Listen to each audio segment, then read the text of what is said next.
वालेकुम दोस्तों, अगर आप भी मेरी तरह परेशान हैं 6 माह साल बाद ये तेज़ाब वाली बैटरी चेंज करानी पड़ती है। आज मैं आपके लिए लाइफ टाइम हल लेके आया हूँ। वीडियो को आपने आखिर तक देखना है और करते हैं जी वीडियो शुरू।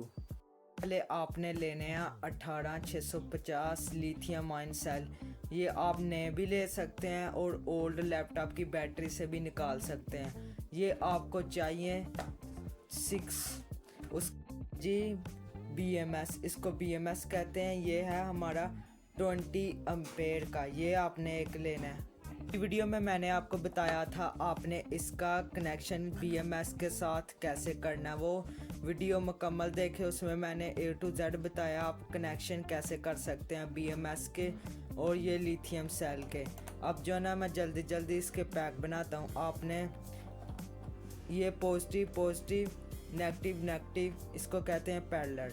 आपने पहले 3 सेट पैरेलल के बनाने हैं, फिर उसको सीरीज़ और पैरेलल करके आपने 12 वोल्ट बनाने हैं। मैं पहले ये 3 सेट बना लेता हूँ। सबसे पहले आपने सेलों को चेक करना है वो फुल चार्ज हैं या नहीं। ये देखें ये फुल चार्ज है।